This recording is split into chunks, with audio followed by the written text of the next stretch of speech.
History का chapter है हमारा लास्ट वाला 5th प्रिंट कल्चर का।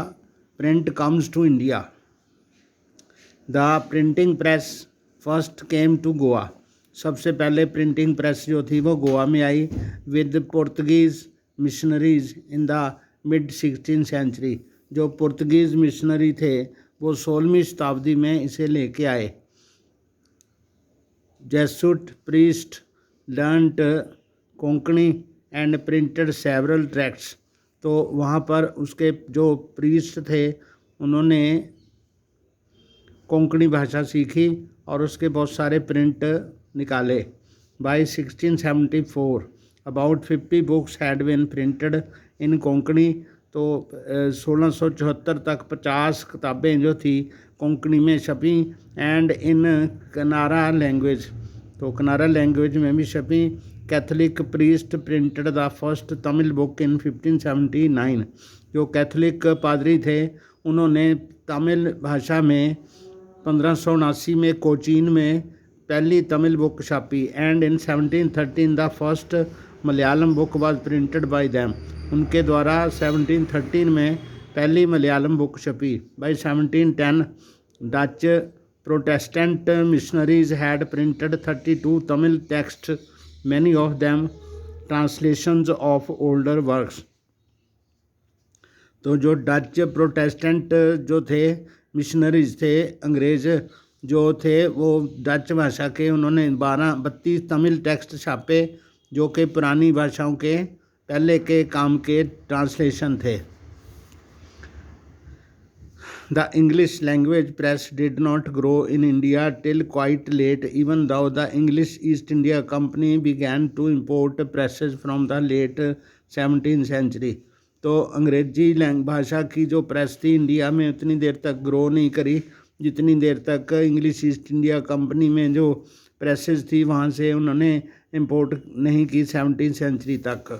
From 1780 James Augustus Hickey began to edit the Bengal Gazette, a weekly magazine that described itself as a commercial paper open to all।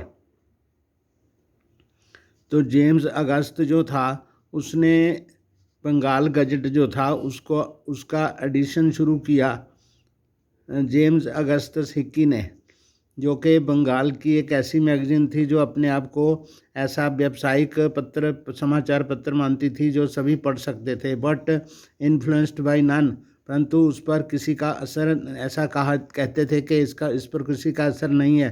So it was private English enterprise. तो ये एक अंग्रेजी का private English का वो farm थी।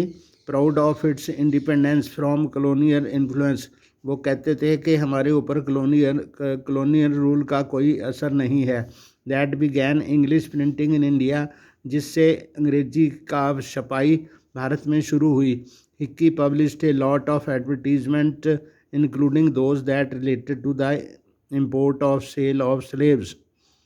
तो उसने ऐसे बहुत सारे एडवर्टाइजमेंट उसमें अखबार में छापे जिसमें जो यहाँ से जो दास लोग थे उन गुलाम थे उनको इंपोर्ट करने के बारे में भी एडवर्टाइजमेंट की। But he also published a lot of gossip about company senior officials in India. तो भारत में जो ईस्ट इंडिया कंपनी के जो अफसर थे उनके बारे में जो शुभी शुभी बातें होती थी वो भी उसमें वो छापता रहता था। Enraged by this governor general Warren Hastings prosecuted Hicky. इसके बाद जो उस समय का बंगाल का गवर्नर था, गवर्नर जनरल वारन हेस्टिंग्स था, उसने गुस्से होकर उसको हिक्की को सजा दी and encourage the publication of officially sanctioned newspaper that could counter the flow of information that damage the image of colonial government. तो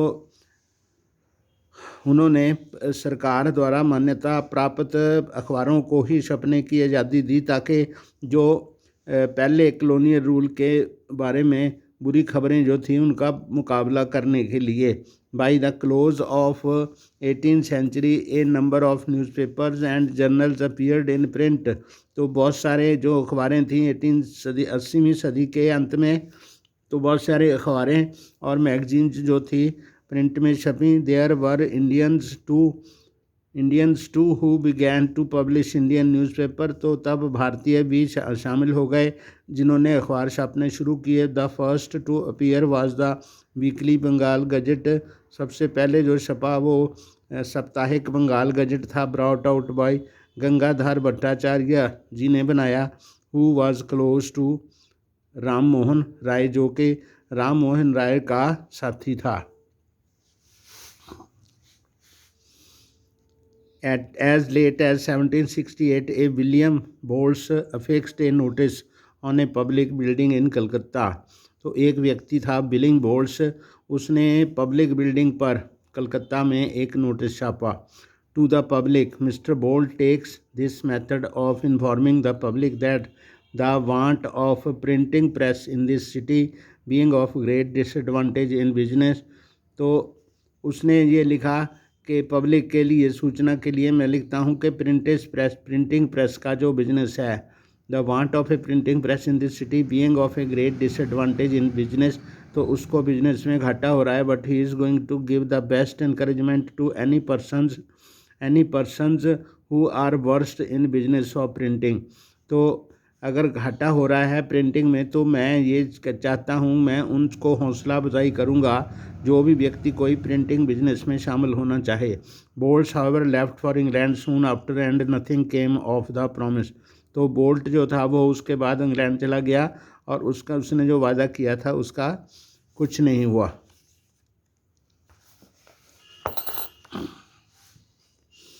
religious reforms and public debates.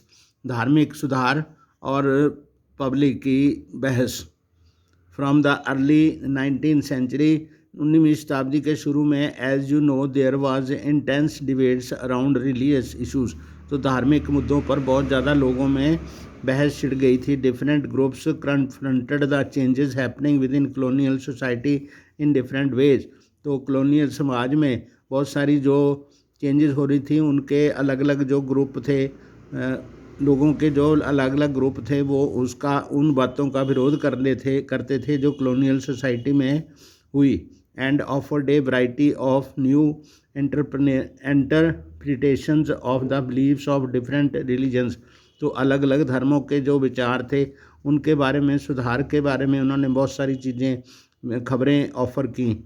Some criticised existing practices and campaigned for reforms. बहुत सारे लोगों ने जो उस समय मौजूदा धर्मों में कुछ प्रथाएं थी उनका विरोध किया और उसके अगेंस्ट, उसके सुधार के लिए उन्होंने कैंपेन किया, मतलब प्रचार किया.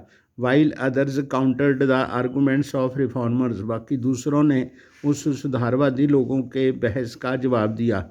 These debates were carried out in public and in print. ये जो बहसें होती थीं वो पब्लिक में होती थीं और बहस प्रिंट के द्वारा होती थीं. Printed tracts and newspapers not only spread the new ideas. तो प्रिंटेड पेपर्स ने और अखबारों ने बहुत सारे ऐसे जो बदलाव के विचार थे उनको न सिर्फ फैलाया but only shaped the nature of debate. और उन्होंने उस बहस को आकार दिया. A wider public could now participate in these public discussions. ज़्यादा से ज़्यादा लोग जो थे इस बहस में शामिल हो सकते थे और अपने विचार एक्सप्रेस देयर व्यूज़, अपने विचार प्रकट कर सकते थे. New ideas emerged through these clashes of opinions. तो इससे जो विचारों का आदान प्रदान होता था, जो उनका आपस में बहस होती थी, तो नए आइडियाज़ जो थे वो निकल के बाहर आते थे. This was a time of intense controversies between social and religious reformers and Hindu orthodoxy over matters like widow immolation, monotheism, Brahminical priesthood and idolatry. यानी कि बुत पूजा और ब्राह्मणवाद, पुरोहितवाद और एक ईश्वरवाद, या फिर जो विधवा के बारे में जो विचार चलते थे हिंदू ऑर्थोडॉक्सी और सुधार करने वाले लोगों के बीच में इससे बहुत सारी कंट्रोवर्शंस पैदा हुई। Bengal in Bengal as the debate developed, जैसे जैसे बहस बढ़ती गई, tracts and newspapers proliferated circulating a variety of arguments. तो अखबारों ने अलग अलग तरह के विचारों से पब्लिश किए to reach a wider audience, और हर एक के बारे में अलग अलग जो दर्शक होते थे। The ideas were printed in the every day spoken language of ordinary people. तो जो आइडियाज़ विचार होते थे, जो आम भाषा बोली जाती थी, उसी भाषा में छपते थे। राम मोहन राय पब्लिश्ड द संवाद कौमुदी, उसने एक संवाद कौमुदी पत्र छापा from 1821। And the Hindu orthodoxy commissioned the Samachar Chandrika to oppose his opinion. तो उसने जो हिंदू बहुल लोग थे, जो उन्होंने इसके विरोध में एक समाचार चंद्रिका अखबार जो उसके ओपिनियन को काटने के लिए वो छापी। From 1822 two Persian newspapers were published Jame Jahanama and Shamsul Akbar. दो फारसी भाषा के अखबारें भी छपी, एक जामे जहानामा और Shamsul Akbar. In the same year एक गुजराती न्यूज़पेपर द बॉम्बे समाचार मेड इट्स अपीयरेंस। तो उसी साल एक गुजराती समाचार पत्र भी सामने आया, बॉम्बे समाचार, उसने भी अपनी पहचान बताई। In north India the ulama were deeply anxious about the collapse of Muslim dynasties. तो एक अखबार उत्तरी भारत में छपी, उलामा, मतलब जो मुस्लिम डायनेस्टीज़ का पतन था उसके बारे में बहुत डीपली कंसर्न थे। They feared that colonial rulers would encourage conversion, change the Muslim personal laws. तो उनका ये डर था कि कॉलोनियल रूल जो थे वो मुस्लिम पर्सनल जो कानून है उनको बदलने की कोशिश करेंगे। To counter this they used cheap lithographic presses. तो वो सस्ती जो प्रेस थे उसका इस्तेमाल करते थे। Published Persian and Urdu translations of Holi scriptures. तो जो धार्मिक कुरान के जो शब्द होते थे उनको वो उर्दू की और पर्शियन लैंग्वेज की भाषा में कन्वर्ट करके उसको छापते थे। And printed religious newspapers and tracts, वो धार्मिक पत्र छापते थे। The Deoband seminary founded in 1867 published thousands of fatwas telling Muslims readers how to conduct themselves in their everyday lives। तो एक देवबंद सेमिनरी थी जो कि 1867 में शुरू हुई।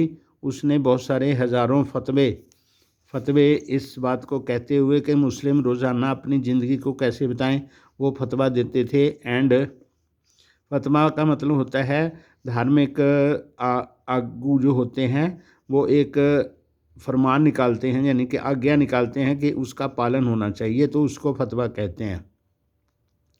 And explaining the meaning of Islamic doctrine, जो धार्मिक इस्लाम के विचार थे उसके बारे में वो उसका मीनिंग को एक्सप्लेन करके बताते थे। All through the 19th century a number of Muslim sects of seminaries appeared. तो बहुत सारे धार्मिक विचारधारा वाले अलग अलग जो उसके उप सेक्शन थे मुस्लिमों के, वो तब फैल गए। Each with the different interpretations of faith, उनके अलग अलग विश्वास, अलग अलग तरह के बातें होती थी। Each keen on enlarging it's following, तो सभी अपने अनुयायियों को बढ़ाने की कोशिश करते थे। And countering the influence of its opponent, अपने विरोधियों का असर कम करने के लिए कोशिश करते थे। Urdu print helped them conduct these battles in public. तो उर्दू प्रिंट की अखबार जो थी इनको अपना बात रखने के लिए वो सहायता करते थे। Among Hindus to print encourage the reading of religious text, तो हिंदुओं में भी जो प्रिंट था उससे हिंदू बातें जो थी उनको भी पढ़ने के लिए इनकरेज किया गया। Specially in the vernacular language, जो वहाँ की लोकल भाषा में छपते थे। The first printed edition of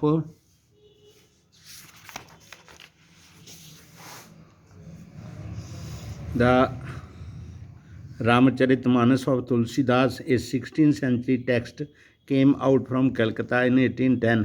तो रामचरितमानस जो तुलसीदास ने लिखी थी, जिसमें मानव चरित्र के बारे में राम की कथा है, उसको 16वीं शताब्दी में छापा गया था कलकत्ता से 1810 में। By the mid 19th century cheap lithographic editions flooded north Indian market. तो सस्ती वाली किताबें ऐसी जो छपी नॉर्थ इंडिया में बहुत सारी हो गई।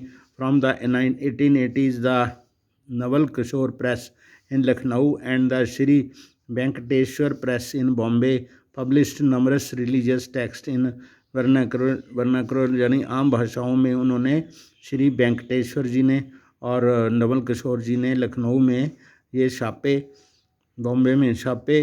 In their printed and portable form, these could be read easily by the faithful at any place and time। तो कोई भी जो उसके विश्वासी होते थे वो कहीं भी इस बुक को पढ़ सकते थे। They could also be read out to large group of illiterate men and women. तो अनपढ़ लोगों के साथ वो भी पढ़े जाते थे।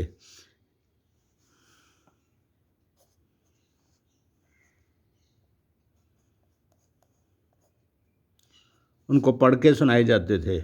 बहुत सारे स्त्रियों और पुरुषों को इकट्ठा करके उनको इकट्ठा करके पढ़ के सुनाए जाते थे।